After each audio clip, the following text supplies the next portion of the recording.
Hey y'all, welcome back to the Free Black Women's Library YouTube channel. Thank you so much for clicking on this video. Thank you for liking this video. And thank you for subscribing to my channel.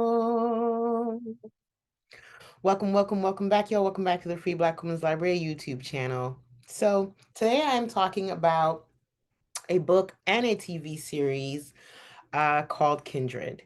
Now, before I get into that, I want to talk about the writer of the book, Octavia E Butler, just for a little bit, because she is one of my favorite writers of all time. And that's been the case for almost 4 decades at this point. I love Octavia's work. Many people would consider her the foremother of futurism, the godmother of futurism, the person who gave birth to this genre that we are categorizing as futurism today. Why is that? Because she was a Black woman. She was a Black woman whose specialty was science fiction, speculative fiction, fantasy, and horror. She was a Black woman who grew up in California, from Pasadena, California, I believe. Her archives are still there in California, and it's on my dream list of things to do in my lifetime is to visit her archives. And Octavia was an award-winning writer who started writing from a very young age. She was a self-taught writer, which is probably another reason why I love her, because it wasn't about her getting like an MFA from Columbia or like Harvard or whatever like that. Like she started writing at like age 11 or 12 and just kept going. And she really created these worlds. She created these worlds that involved all the elements of science fiction, speculative fiction, fantasy, and horror, but she inserted and centered Black people in her stories. She centered Black spirituality, Black culture, Black womanhood, Black manhood, the Black experience, the way we eat, the way we talk to each other, the way we travel, the way we pray, the way we build community, so many different things. And before her time, you would not see Black people in sci-fi. Like, shout out to Rod Serling, the genius who gave us the Twilight Zone. But y'all watch those episodes. Y'all ever see any Black people in those episodes? Hello.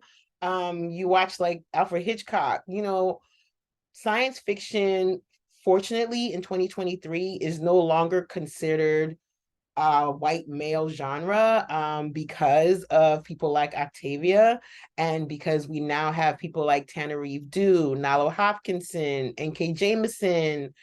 It's absolutely wonderful. River Solomon, like there's so much really good sci-fi, speculative fiction, fantasy, and horror out there that tells the story of Black people. There's a book called When the Reckoning Comes, written by LaTanya McQueen, that is horror, that takes place on a plantation.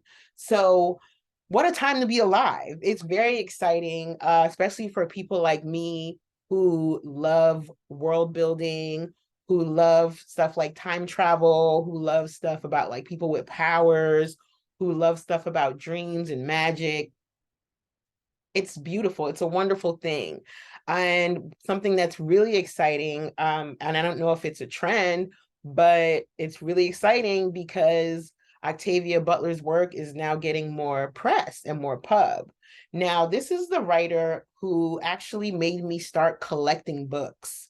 I just want to show y'all some of the covers. This is Mind of My Mind. This is Adulthood Rights. This is Clay's Arc. This book gave me nightmares, y'all, but I loved it. Pattern Master. For some reason, I have 2 copies of Pattern Master. I didn't realize that till today, till I was doing this video, honestly. Wild Seed, one of my favorites. Wild Seed is being adapted for the screen, and it's being put out by Viola Davis's company, Juvie Productions. I'm really excited about Wild Seed. Wild Seed is like one of the most toxic love stories that you'll ever encounter, and it's really good. It's such a good book. Powered people. No spoilers. I won't spoil Wild Seed for y'all. The last book I'm going to show you is Dawn. Look at these covers. Aren't they beautiful? And Dawn is being adapted for the screen as well. And I believe the brilliant Ava DuVernay is behind that. So I'm excited. I'm excited about all these different works. There's another book that I didn't show called Parable of the Sower that's also being adapted for the screen.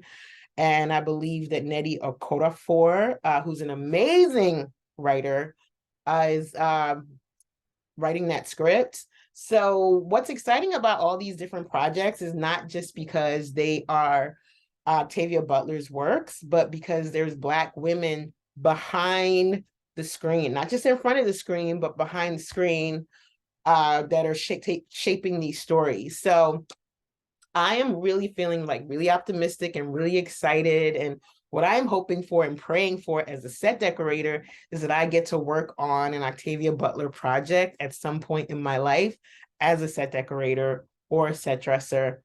Ooh, prayers and dreams for 2023 and beyond. That would be a dream come true. Oh my God. I'm getting a little bit too excited and I don't want this video to be too long, but just the idea of it has got me all like tingly and giving me goosebumps, because when I tell y'all that I am obsessed with Octavia and I have read many of her books multiple times and I have actually pictured every single page, and to see these works finally being transformed into a visual medium is really, really thrilling.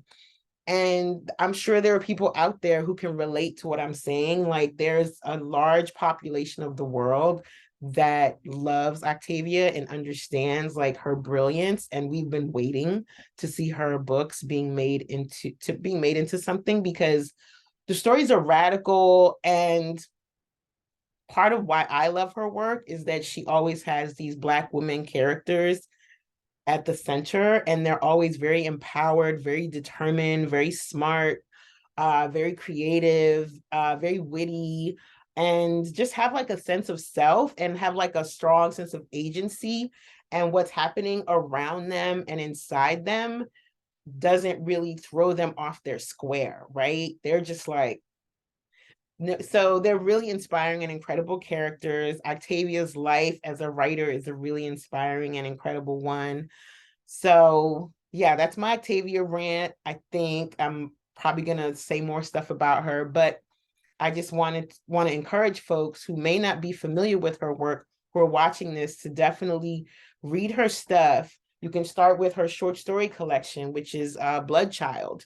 A couple of her stories are available online. One of my favorites is Speech Sounds. Read that story. You can probably find the PDF online, and definitely read Parable of the Sower, because that is very relevant to the things that we're living through and going through now in the world. So that's all I'm going to say about Octavia. And, you know, if you're somebody who's a film director or film producer and you're looking for a set dresser, a set decorator for your project, and it is related to science fiction, speculative fiction, fantasy, or horror, or Afrofuturism, or African Jujuism, call me, okay? Tick, tick, tick, tick, tick. Call me, and I will come running to work on that project for you. Now, that's the end of my intro. So now I'm going to talk about Kindred. So Kindred is a book by Octavia that came out in 1979. And it is the story of a woman named Dana who gets pulled into the past to protect her own life by protecting the life of an ancestor named Rufus Whalen. So that's the story of the book and the story of the TV series. Now, I'm not going to do my usual Rambly reaction because that would take way too long. It was 8 episodes. It's on FX and Hulu. I'm not sure if I said that already. If you want to watch it, it's streaming on Hulu through FX. It's 8 episodes. They dropped all the episodes at once, but I watched them 2 at a time over time. I wouldn't binge it because it is intense. For those of you that might be a little sensitive to like violence and trauma, it's a lot. So I wouldn't watch it all at once, but I would definitely watch it, especially if you've read the book, and even if you haven't, check it out. So what I'm going to do in this video, outside of doing a Rambly reaction to all 8 episodes and the book, is I'm just going to talk about the differences between the book and the TV series. So, spoiler alert, talking about both in detail. If you're not familiar with either one, this is going to spoil them for you. If you're like me and you don't care about spoilers, let's go. So, there's a lot of differences between the book and the series, but I am, for the sake of being succinct, I am going to talk about five differences between the book and the TV show. And then I'm going to share how I feel about these differences. And then I'm going to talk about 5 similarities. I got my notes and how I feel about those. And then I will wrap it up. So the first difference I'm going to talk about is the main character, Dana. Now, Dana in the book is very different from Dana in the series. Dana in the series comes off very naive, very selfish, not a good communicator, kind of immature, kind of selfish, kind of clueless, kind of just messy, doesn't have her shit together, right? Very different from Dana in the book, who to me, my interpretation, is the opposite of all that, right? The Dana character in the book is a lot more likable than the Dana character in the series. So I'm not sure if I'm dealing with some type of internalized misogynoir when I say this, and I will own up to it if that's the case. But the Dana in the series really got on my nerves, y'all. Not the actress. The actress ate. The actress, Mallory Johnson, did an amazing job playing this role because I'm sure it was a very hard role to play. Shout out to her. I feel like I read that this is her first role from graduating college. She did a great job with this character, like with the screaming, with the crying, like she really ate. But Dana, the character, I wanted to shake her because she was making some really poor choices. You know, from the very first episode when she got into Kevin's car and let Kevin drive her home. Like, what Black woman in 2016 is getting into a car with some random white dude that she met at a restaurant and letting him drive her home? So not only are you getting in his car, but now he knows where you live. And you just moved here. You don't know anyone here except for your aunt and uncle. What? So there's a couple of things Dana did that made me just go, huh? And that was one of them. Another one was when she convinced Winnie to run away because of the whole thing with the cake, putting Winnie's life at risk in that way.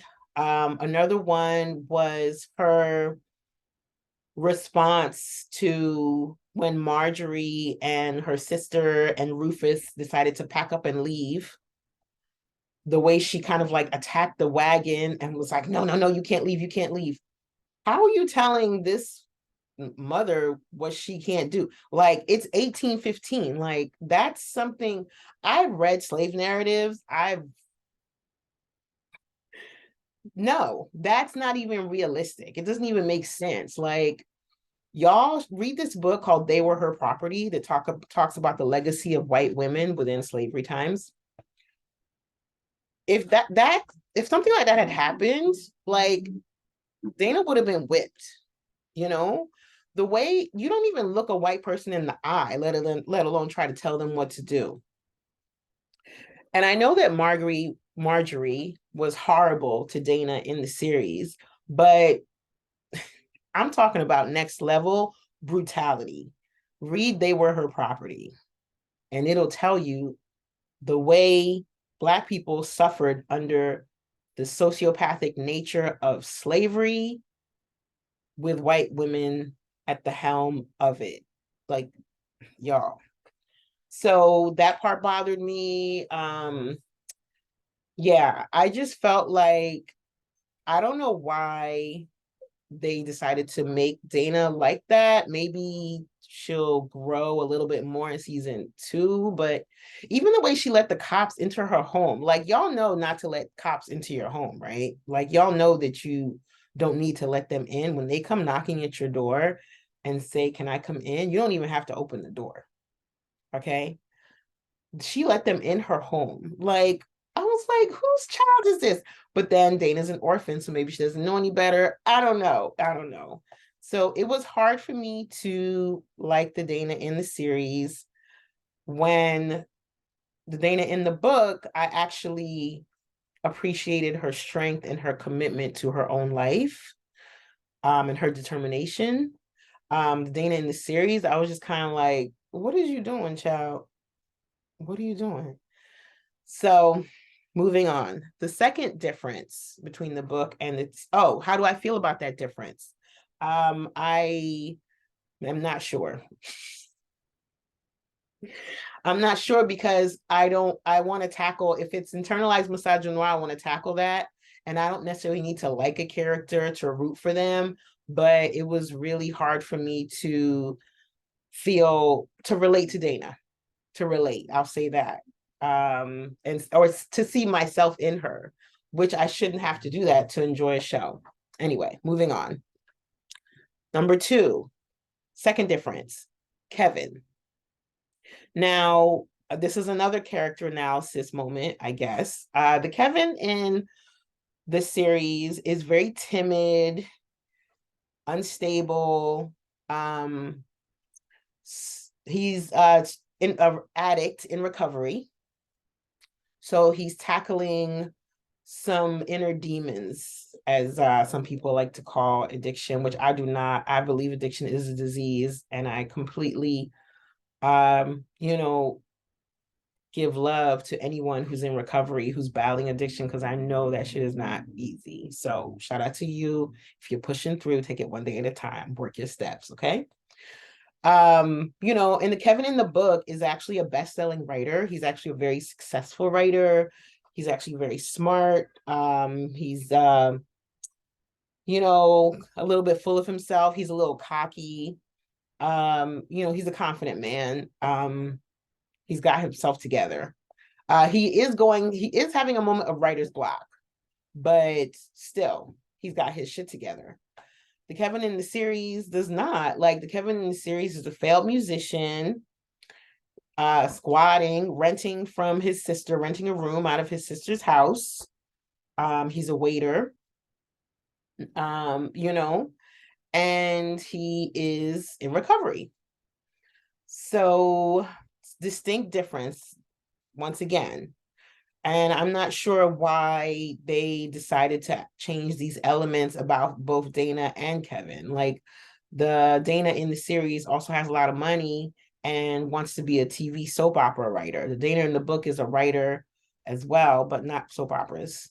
So how do I feel about the differences within Kevin's character? This is going to sound a little strange, but I like the fact that he is struggling with addiction. I appreciate that storyline, and maybe that's because I feel like that's something that definitely can be explored more in TV and film, battling with addiction within different scenarios, and I think that it is significant to note that Kevin seemed to be doing okay until he was placed within this like horrible moment, right? So now we have kind of learned something about him and his reliance on alcohol, falling under peer pressure. He's doesn't have much backbone. He doesn't really know how to stand up for himself, and he's not really that quick on his feet. He seems to be very sensitive and very caring. He's going through this major trauma bond with Dana, and I do feel bad for him. And I am not mad at them giving him this addiction storyline. I'm not mad at them making him a different type of person than in the book. So I'm okay with this difference. And I think the disease of addiction could be talked about a little more in different contexts. Difference number 3, which is kind of like a combination of 1 and 2, is the relationship between Dana and Kevin in the book is very different from the one in the TV series. In the book, they are actually married and have been married for a minute. They're both writers. They met at work. They got married and they bought this house together. And the house that they moved into is where the time travel jumps take place. It's not just Dana's house, it's Dana and Kevin's house, right? And they are already in love and in it to win it. Like, there's a little bit of a love story even that happens in the beginning between Dana and Kevin in the book, where he kind of pursues her and she's a little resistant and then she falls for him. So we don't experience none of that in the series. In the series, they meet randomly at the restaurant. He gives her a ride. Then they see each other on Tinder. And then they hook up. Excuse me, y'all. And then the hookup happens. And then the time travel jump starts. So I'm really at a loss as to why they would change their relationship in this way. And part of why it concerns me and bothers me is because what happens at the end, at the very, very end, in the book, Dana goes to the past and then she comes back. Dana and Kevin go to the past. Dana comes back by herself. Then Dana goes back and gets Kevin, brings Kevin back. Then she goes back by herself. And then Dana comes back and Dana and Kevin are back together. So the book starts with Dana and Kevin together and it ends with Dana and Kevin together and they go through this horrifying journey, right? But in the TV series, when we first meet Dana, she's by herself. How are things going to end in the TV series? Is it going to end up where they both come back together? And then will they stay together and be a couple because of this horrific trauma bond that they've formed with each other? So are they going to be like a couple now? Or do they go their separate ways? Kevin back in recovery and Dana trying to, stitch up all of her wounds. Like in the book, it ends with Dana losing an arm. And Octavia Butler said that part of the reason and the significance of her losing that arm is supposed to represent how Black people never came out of slavery whole people. There was always something missing, some type of break, some type of suture, right? Some type of damage. So the Dana in the book loses her arm in the very last scene. I'm saying scene, but chapter, I guess I should say. But either way, so that's difference. That's another difference that I'm harping on. And I think that one might be my least favorite because I'm really worried about whatever bond that's going to be formed between these two characters. It can't be based on this specific experience because that's a trauma bond. Now, the next difference I'll talk about really briefly, because I don't want my video to be too long, is the time period and time and place. So the book, they're in the 70s. The series is 2016. They do go back to 1815 in both the book and the TV show, but where they start from is different. That makes sense. How do I feel about this difference? It makes perfect sense. I like it. I'm not mad at it. Then there's the home situation and the thing with the neighbors. Now, there's no Hermione or Carlo in the book. I'm not sure why they were added to the series. And there's some hate for these two characters, and I can kind of understand it because they're kind of like Karens. But in the same breath, I could say that if I were in Hermione's shoes, I would be worried about Dana too. Because all that screaming she'd be doing, like, hello, I'd be like, honey, like I'd be like, Carlo, I think our next door neighbor is being abused by that man. So I can understand like the fear. I wouldn't call the police or put it on an app. I would just go over there and say, hey, do you want to come over and have some tea with us? Like I would just be checking in on her constantly. So there's that difference. And in the book, there's no Penny. There's no Kevin's sister. And I think Kevin's sister being in the series makes sense because somebody has to know that Kevin is missing. The fact that she has his phone and it has those pictures of 1815 on there, that's going to come up again. And I'm curious to see what happens when it does come up. Now, the next difference I'm going to talk about is Dana's mother. Dana's mother, Olivia, does not exist in the book at all. There's no talk of Dana's mom. Dana's an orphan in the book, as is Kevin. That's part of that's the little mini trauma bond that they connect on, is the fact that they're both alone in the world, right?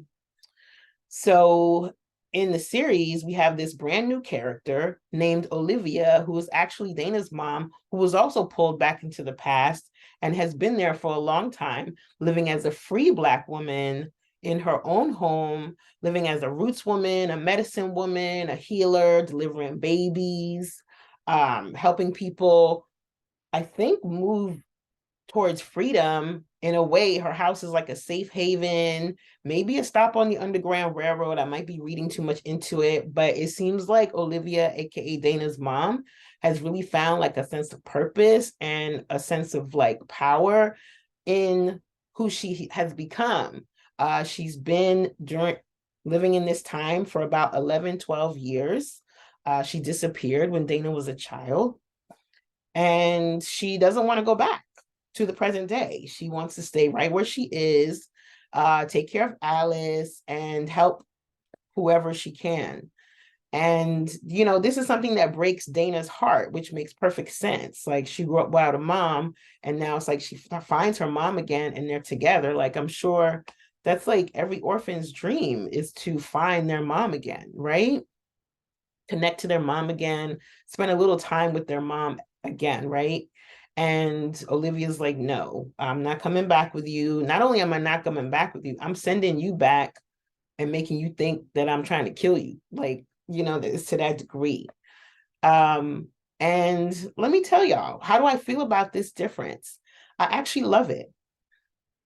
I love it. I love this new character. I love that they've incorporated this character into this series, even though she does not exist in the book, for a couple of reasons. One of them being, I am curious to see how it's going to play out. This whole thing about this time travel gene being within Dana's maternal lineage, right? Because I think they said something about Olivia's mom disappearing too. I might not be remembering correctly, but either way, I'm curious about that. But most importantly, I like what Olivia represents for this time period. Like, the fact that Olivia represents a healer, a free Black woman, an abolitionist, a caretaker, somebody who moves through this time, on their own, with their own sense of agency, with their own tools and their own knowledge that they've developed on their own. Like, I love what Olivia represents for this time. This character is someone that I don't think we see enough in historical fiction when it comes to TV and film. The Black woman who lived on the outskirts of town and who knew what leaves to give you so that you could abort that baby, that is a result of you being raped by your enslaver, right? That Black woman who made the poultice for you to put on your scars after being whipped, that would help to heal those cuts. The one who gave you, stuffings and stones and rocks to put under your pillow. Different things like that. Like the one who delivered the babies, right? That's who Olivia represents to me. And that, to me, that medicine woman, that conjure woman, like, she's powerful. She's the woman that the white folks were kind of afraid of because they thought she was a witch, right? So they tried her, but they didn't try her too hard because they thought she had powers, right? So I like what Olivia represents. I appreciate this difference. I'm very curious to see where they're going to go with it. Now that Olivia's in the present day, I wonder what's going to happen. How's she going to get back? Is she stuck in, does she still look the same? Has she aged? How are Auntie Nisi and Uncle Alan going to react towards her? How is she going to adjust to 2016 with all the technology after being away for so long? I like this difference. I really like it a lot. So the last difference I'm going to mention, this is difference number 5, is that um Kindred, it's not just historical fiction and it's not just Afrofuturism or science fiction or time travel. For me, it is also a coming of age story because Dana goes through a very specific experience that changes her physically, mentally, and emotionally into a whole different person. She goes through this trauma, this tragedy, this horror. I also consider this book horror, y'all. She goes through this horrific experience and comes out of it on the other side, a different woman. And that to me, I kind of file that in my mind as coming of age. I'm sure there's like a really technical, academic, scholarly name for this type of work, but it's just something about like everything happens around her. She is the central story. She is the one who pushes the story forward. She's the catalyst. So whether it's Rufus or Thomas or Luke or Sarah or Alice or Kevin, people are all responding and reacting to her. She's the one that's driving the story. The TV series doesn't feel like that for me. The TV series goes through some major steps to expand the story so that it's not just about Dana anymore. At least that's how it feels for me. It doesn't just become Dana's story. It also becomes Kevin's story. It also becomes Penny's story. It also becomes Margaret Whalen's story. And I don't care about her. You know, did y'all notice how they kind of tried to get you to feel sorry for her, even though she was a total biatch? Like, I don't feel sorry for her. No. You know, so yeah. And how do I feel about this difference? I I understand it, but I don't like it. I understand why they did that. You know, they have to make the story a little bit more full for TV. It can't just be about Dana. I get why they do that. It's like the commercialization of the story is necessary to have like different perspectives and opinions and whatever, I guess. But I don't like it because I appreciate Octavia for many reasons. One of them being that she really gave you Black women stories and Black women characters. Like Dana's story is that her body is a time travel machine, right? Like she's time traveling, right? And she's exhibiting this intense labor each time she time travels. It's like she's being pushed through time. Like that's why she's like gets dizzy and passes out and screams, and you know she's going through so much. It's exhaustive, it's debilitating. Like Octavia just puts her through it. In the TV series, she's still being put through it, but then you have all these other things that are going on, like with Alan, like this Uncle Alan, the ex-cop character. Like, why? I don't know. But yeah, so there's a couple of things. Um, yeah, anywho. So those are my 5 differences, but there's plenty of other differences that I'm not going to go into, but I'll just say that Sarah's character is very different.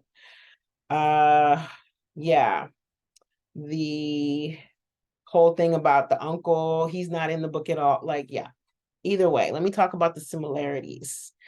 The similarities between the book and the TV series very quickly. I'll say the way time moves. The way time moves in the present as compared to the past is exactly the same.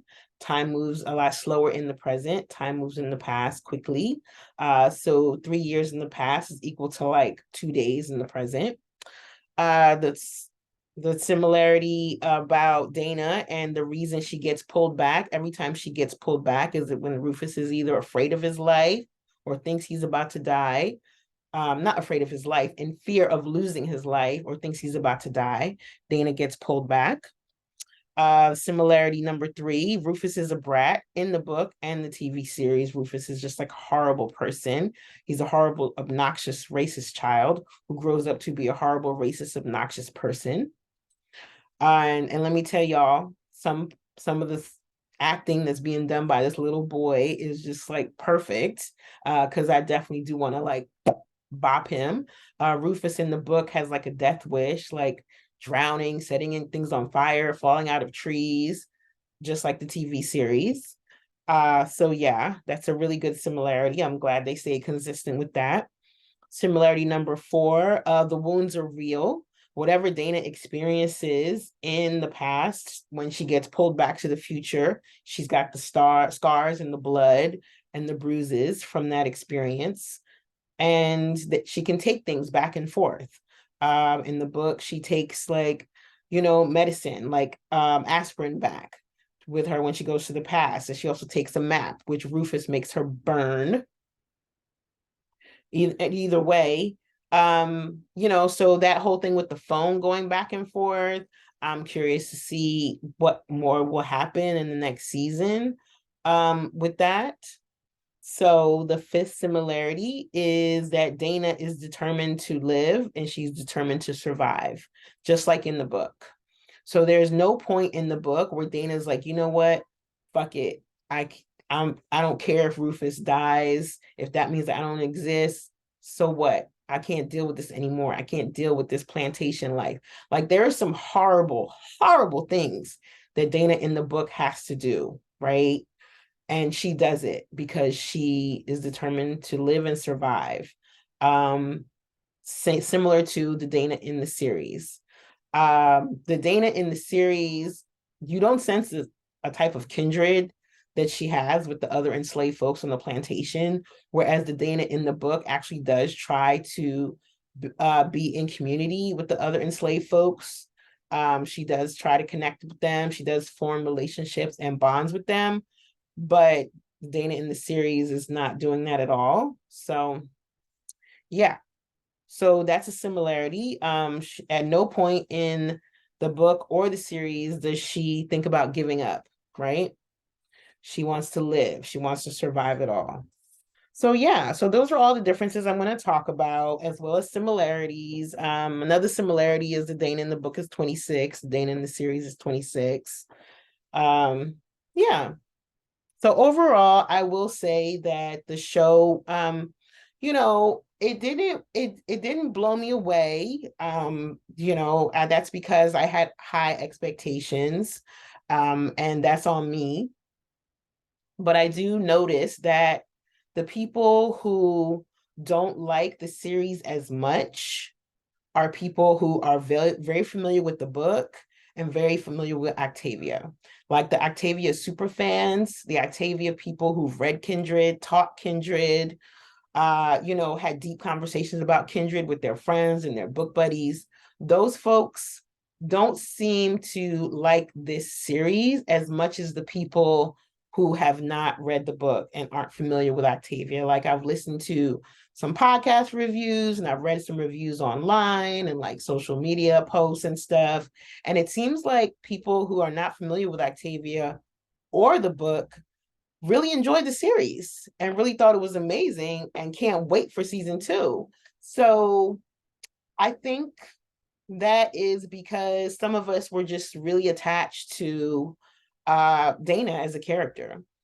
And I think that Dana's character in the book is somebody that we maybe identified with or kind of like saw ourselves in her and her urgency, her fieriness, her way of navigating this horrific circumstance was not from a place of victim at all. Like she was just like, okay, like I got to do this. Like she just had her shit together, y'all, and the Dana in the series does not.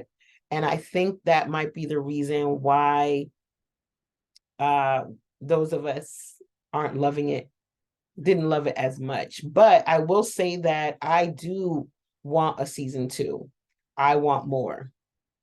I want to see what happens with Kevin. I want to see what happens with Alice. I want to experience Rufus as a teenager and as an adult and how his relationship with Dana went.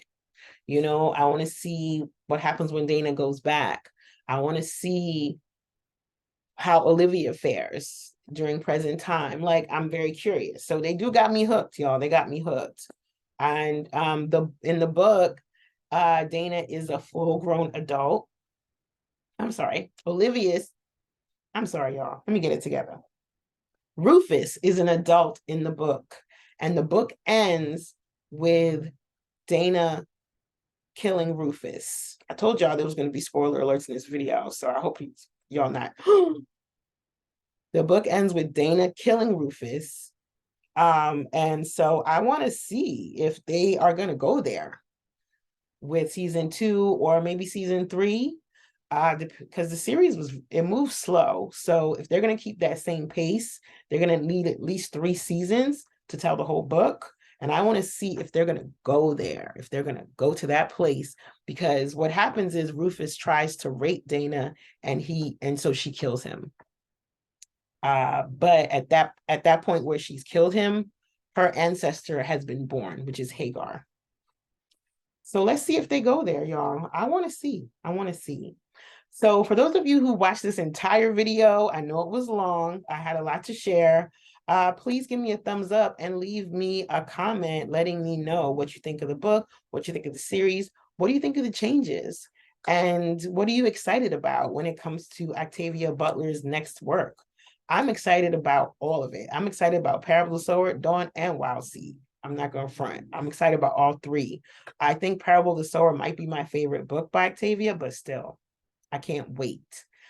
So yeah, I'm just wishing everyone a happy 2023, and thanks for stopping by. I'll see y'all soon. Bye.